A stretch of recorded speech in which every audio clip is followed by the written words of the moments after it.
రాబోయే వేసవికాలంలో మంచినీటికి ఇబ్బంది లేకుండా చూడాలని మండల సొసైటీ అధ్యక్షులు కేతిరెడ్డి రవీంద్రారెడ్డి తెలిపారు. జలదంకి మండల కేంద్రంలోని ఎంపీడీఓ కార్యాలయంలో మండల సర్వసభ్య సమావేశం జరిగింది. మండల కేంద్రంలోని ఎంపీడీఓ కార్యాలయంలో ఎంపీపీ గోచిపాతల వెంకటరమణయ్య ఆధ్వర్యంలో మండల సర్వసభ్య సమావేశం జరిగింది. ఈ కార్యక్రమానికి అన్ని శాఖల అధికారులు పాల్గొని వారి శాఖల నుంచి చేస్తున్న పనుల గురించి వివరించారు.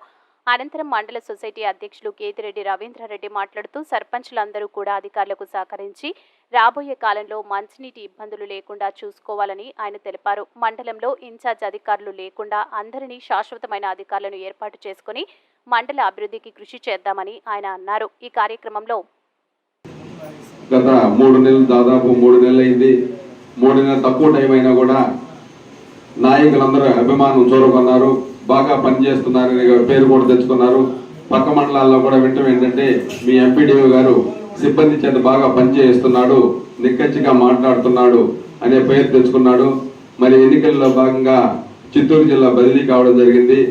మరి ఎన్నికల తర్వాత కూడా మరి మన ఎంపీడీఓ గారిని మనమే తీసుకొచ్చుకోవాలని కూడా నేను కోరుతున్నాను. బహుశా కొత్త ఎంపీడీఓ గారు కూడా రేపు ఎల్లుండి జాయిన్ అవ్వచ్చు. మరి ఆ విధంగానే అందరూ కూడా మరి ఈ యొక్క గడప గడప కార్యక్రమంలో అది గవర్నమెంట్ ప్రోగ్రాం. పంచాయతీ కొన్ని పంచాయతీలు ఉన్నాయి, మిగతా పంచాయతీల్లో అన్ని వర్కులు చేయడం, బిల్లులు కూడా పంపించడం జరిగింది.